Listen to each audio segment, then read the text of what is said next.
વિભીષણને ચરણ પ્રહાર કર્યો માનસના સુંદરકાંડમાં, અને પછી તું જા તપસ્વીની સાથે ભળી જા એમ જ્યારે કહ્યું, ત્યારે વિભીષણ પોતાના મંત્રીઓને લઈને વિમાન માર્ગે રાવણે એને કાઢી મૂક્યા છે, અપમાનિત કર્યા છે.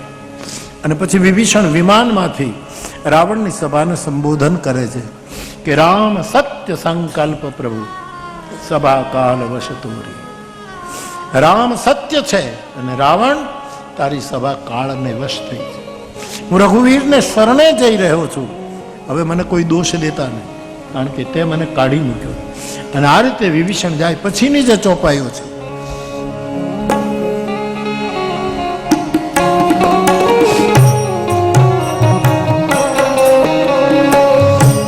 असंगही चला विभीषण जबरी आयु भय साधु अवज्ञा तुरत भवानी कर कल्याण अखिल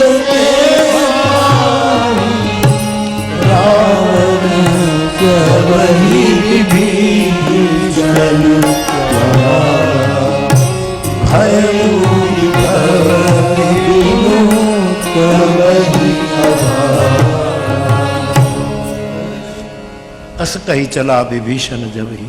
ત્રણ વસ્તુ થઈ. વિભીષણ જ્યારે રાવણ એનો ત્યાગ કર્યો નીકળ્યો, ત્યારે પહેલી શું કહેવાય, પહેલી શું બન્યું, રાક્ષસોને એમ લાગ્યું કે અમારી આયુષ્ય વહી ગઈ. એક સાધુ જાય ત્યારે શું શું લેતો જાય છે, આપણને એમ લાગે કે હવે કોના આધારે જીવશું, હવે કોની પાસે બેસ, કોની પાસે રાવ કહેશું. હવે કોઈ દેશી એવા મળશે નહીં જે આપણા દેશના હોય, કોને દિલડાની વાતો કહેશું. તુલસીદાસજી લખે છે કે વિભીષણ ગયા, એક સાધુએ લંકામાંથી બહાર પગલું મૂક્યું, આયુહીન. રાક્ષસોને એમ લાગ્યું જાણે અમારી ઉંમર ખલાસ થઈ ગઈ, હવે મરવાનું જ બાકી રહ્યું. આ પહેલી ઘટના ઘટી છે. બીજી ઘટના, સાધુ અવજ્ઞા તુરત ભવન. મહાદેવ બોલ્યા સાહેબ, હે પાર્વતી, સાધુની જો અવજ્ઞા કરવામાં આવે તો મુઠ્ઠીમાં આપણું કલ્યાણ હોય એ ખલાસ થઈ જાય અને ચારે બાજુ હાનિ દેખાવા માંડે. માટે સાધુનું અવજ્ઞાન. ત્રણ વસ્તુ અહીંયા આવી. ત્રીજી વસ્તુ, રાવણ જબહી વિભીષણ ત્યાગ. રાવણે જ્યારે વિભીષણનો ત્યાગ કર્યો ત્યારે ભયવું વિભવ બીનું તબહી અભાગા. વૈભવ વગરનો થયો, શ્રી જતી રહી. મારે તમારે શીખવાનું કે જે નખશિક શુદ્ધ છે એવા સાધુની ભૂલથી અવજ્ઞા ન થઈ જાય. પછી આયુષ્ય જીવવા જેવી નહીં, આયુષ તો પૂરી કરવી જ પડશે, પણ આયુહીન પછી એમાં રસ નહીં. ગમે તેટલો વૈભવ હશે પણ કોઈ સાધુનું પેલું થયું તો વિભવ બીનું, એના એ બધા વસ્તુ ખાવા દોડશે આપણને. એના બધી જ વસ્તુ સાધન સંપન્નતા આપણને બટકા ભરશે, ક્યાંય હોરવશે નહીં. કર કલ્યાણ અખિલ કે હાનિ. રાવણ બહુ મોટી ભૂલ કરી.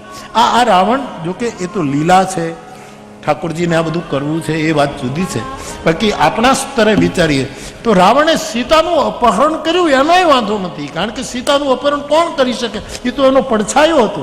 બિંબની તાકાત, રાવણની તાકાત નથી બિંબ લઈ જાય, પ્રતિબિંબ લઈ ગયો છે એટલે પણ રાવણના જીવનનું મોટામાં મોટી ભૂલ તલગાજરડાની દ્રષ્ટિ હોય તો એને સાધુનું અપમાન કર્યું, એમાં એને નાશને નોતરી લીધું છે. આવા વિભીષણનો ત્યાગ કર્યો એટલે કુંભકર્ણ જયારે લંકાકાંડમાં મેદાનમાં આવે છે, રાવણ એને જગાડે છે અને રાવણનું મુખ સુકાઈ ગયેલું. ત્યારે કુંભકર્ણે પૂછ્યું કે તારું મોઢું કેમ સુકાઈ ગયું? ત્યારે કુંભકર્ણે બધી વાત કરી કે તપસ્વી આવ્યા છે ને સ્ત્રીનું મેં અપહરણ કર્યું છે, આમ છે તેમ છે, અને ઇન્દ્રજીતના બધા મરવા માંડ, બધા નાશ થાય છે, હવે મને તારી જરૂર છે. વિભીષણ કે વિભીષણનું મેં રાવણ જગદંબાનું અપહરણ કર્યું અને હવે તું કલ્યાણની ઈચ્છા કરે છે. વૈષ્ણવ સ્વભાવના વિભીષણનો તે ત્યાગ કર્યો, એક સાધુનો ત્યાગ, તારું હિત કેમ હશે? અને એ વિભીષણ જ્યારે રણ મેદાનમાં કુંભકર્ણ આવે છે સાહેબ, ત્યારે વિભીષણે રામજીને કહ્યું, મહારાજ આમ તો હું આપની સાથે છું, પણ કુંભકર્ણ મારો ભાઈ છે, અને જ્યારે હું રાવણના દરબારમાંથી નીકળ્યો ત્યારે એ સૂતો હતો ને એને સમય પહેલા જગાડાય નહીં, પણ હું જરાક માફી માંગી આવું, એની ગેરસમજ દૂર કરું કે હું છોડીને આવ્યો નથી, મને કાઢી મૂક્યો છે. કેવલ કુંભકર્ણનો મગજમાં આ વાત બેસી જાય તો પછી દુનિયા ગમે તે બોલે, મને એની ચિંતા. અને વિભીષણ કુંભકર્ણની સામે જાય અને નશામાં ચૂર કુંભકર્ણ આવે. હું તમારો અનુજ વિભીષણ પ્રણામ કરું. વિભીષણ, હા. કુંભકર્ણ શું બોલે? હજી તું જીવતો છો? કારણ કે આ તો બધાને મારવા બેઠો છે રાવણ તો. અને પછી જે બોલ્યા, ધન્ય ધન્ય તે ધન્ય વિભીષણ, હે વિભીષણ તને તે રાક્ષસ કુળને ઉજાડી દીધું, રાક્ષસ કુળને ઉજાડી. આવો વિભીષણ. આપણે કોઈ સાધુ સન્માન માંગતો, સન્માન માંગે સાધુ નહીં સાહેબ.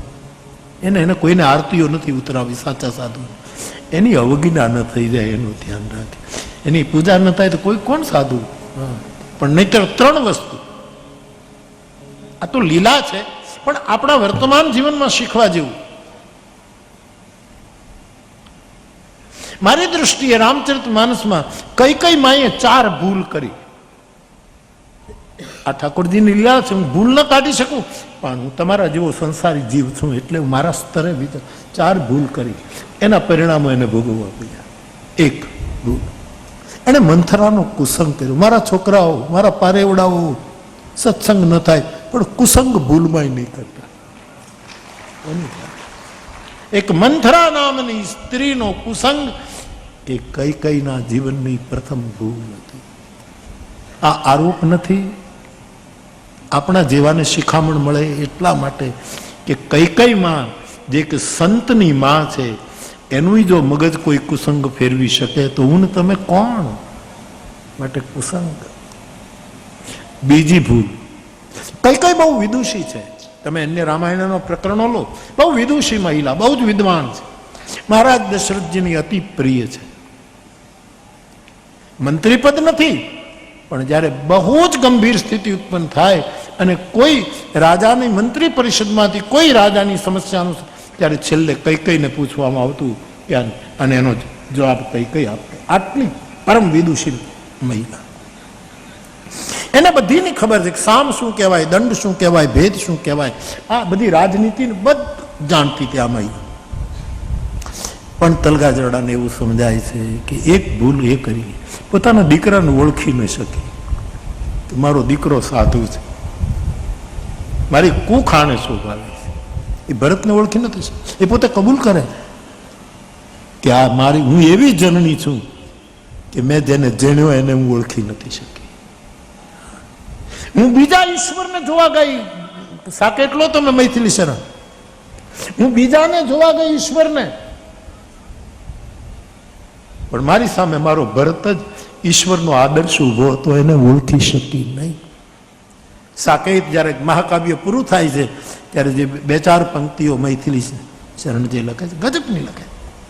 જેમ ગાંધી બાપુ કહે કે સત્ય જ ઈશ્વર, જીસસ ક્રાઇસ્ટ કહે કે પ્રેમ જ ઈશ્વર, ચૈતન્ય કહે પ્રેમ ઈશ્વર, અમારું રામચરિતમાનસ કહે કે ભરતજી પ્રેમનો અવતાર છે, એમ મૈથિલી શરણ પોતાના મહાકાવ્યના સમાપનમાં કહે છે કે મારા માટે તો આદર્શ એ જ ઈશ્વર છે, બીજો કોઈ ઈશ્વર નથી.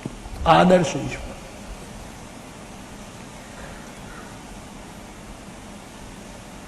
તો કઈ એ ભૂલ કરી, દીકરાને ન ઓળખી શક્યા.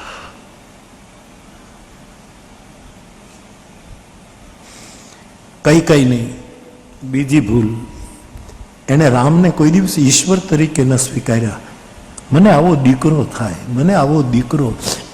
રામ કૌશલ્યા કરતાંય વધારે પ્રેમ કૈકેયી ઉપર કરતા હતા, પણ કૈકેયીના મનમાં એક ચુભન છે કે ભલે મારા ઉપર વધારે પ્રેમ કરે છે પણ એ કહેવાય ત્યારે તો કૌશલ્યા નંદન જ કહેવાય, મારે તો કૈકેયી નંદીનો હોવો જોઈએ. આ જે સૌથી દાહ છે એટલે કહે તો હું રામ સિંહ પૂત પતો હું.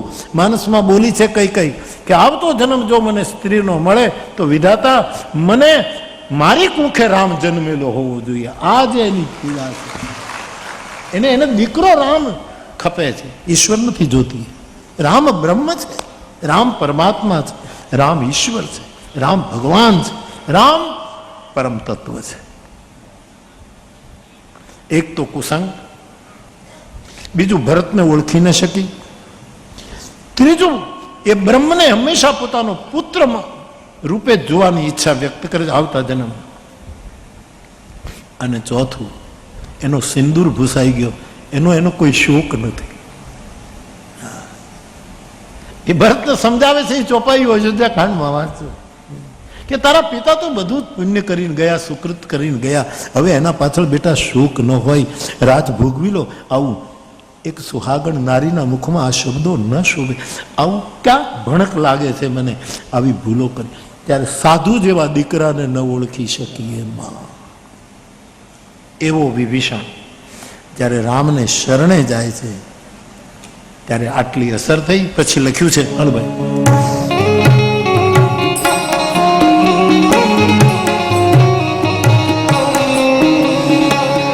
देख हम जाए जन जल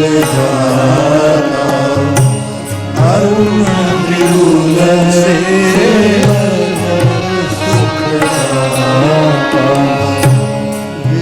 આવા મનોરથ કરતા કરતા રામને શરણે જાય. હવે તમે જુઓ 6 વસ્તુ લખી છે. પહેલું શું વિચાર્યું, કોની પાસે જાઉં છું?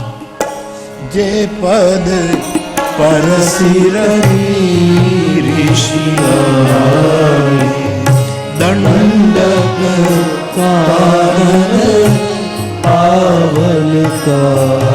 વિભીષણ નો પહેલો મનોરથ કરતો, જે પદની રજથી ઋષિ પત્ની અહલ્યા તરી, હું એ ચરણ તરફ જઈ રહ્યો છું. પણ વિકલ્પ ખોજે છે. ના ના ના ના ના ના ના ના ના, આ અહલ્યાની જેવું મારે નથી જોતું. અહલ્યા તો શાપિત હતી. વિભીષણ કહે મેં તો સપનામાં રામ રામ ભજ્યો છે, હું શાપિત નથી. અહલ્યાને રામની ચરણ ધૂલી મળી, પછી ગઈ પતિ લોક આનંદ ભરી. એ પતિના લોકમાં ગઈ, રામ પાસે. હું એની અહલ્યાના ભાવથી જાઉં અને ઈ રામના શરણ મને પાછો રાવણ ઉપર મોકલી દે તો મારે એ ધંધો ન. એટલે બીજો વિકલ્પ આવ્યો, દંડક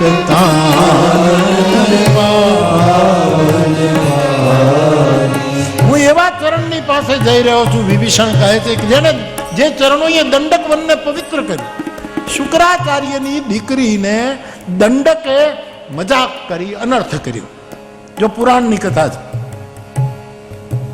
અને એ દંડક રાક્ષસને શાપ આપવા માટે આખા વનનું નામ જ દંડક વન બન્યું. એ દંડક પાવન કાનન પાવન કરે. એ જે ચરણો એ દંડક વનને પાવન કરી છે. નહીં નહીં નહીં નહીં, ત્યાં તો દંડક નામના રાક્ષસે શુક્રના પરિવારનું અપમાન કર્યું. મેં કોઈનું અપમાન નથી કર્યું, મને એ ચરણ ન ખપે. એ વિકલ્પ રાખે. હવે ત્રીજો વિકલ્પ, જે જનક સુતા કપટ પુર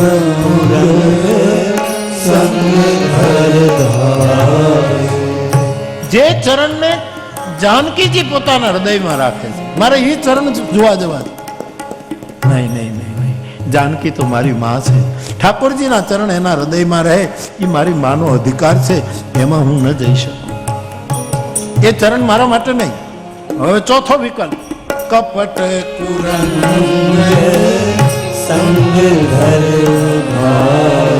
કપટી મૃગની, માયાવી મૃગની પાછળ જે ચરણ દોડ્યા, હું એ ચરણ જોવા માટે જાઉં. વળે કે નહીં નહીં નહીં નહીં નહીં, એ તો મરવા ગયો હતો, મારે તો જીવવા જેવું છે.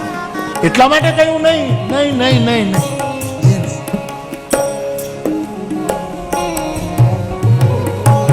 રાવણે આટલું બધું મારીચનું અપમાન કર્યું,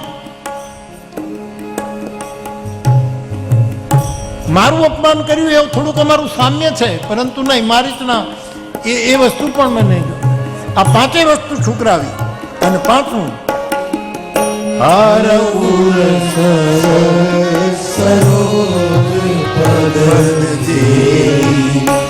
અહો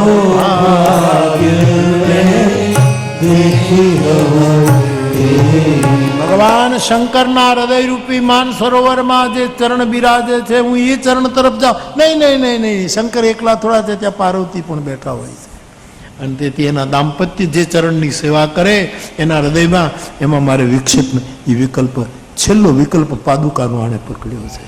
જીન પાયન કી પાદુકા ભરત રહે લવલાય. વિભીષણ કહે છે જે ચરણની પાદુકા ભરત લવલાય હૃદયથી લગાડે છે, આજ હું ધન્ય છું. એ પાદુકા વાળા ચરણ. તો પાદુકાનો મહિમા વધારે એ આકારમાં હોય કે ન હોય, કારણ કે બધું જ નિરાકારમાંથી જ આકારમાં આવે છે અને બધા જ આકારો પાછા નિરાકારમાં જ સમાહિત થાય છે. તો જે ભાઈ બહેનો બધા પૂછે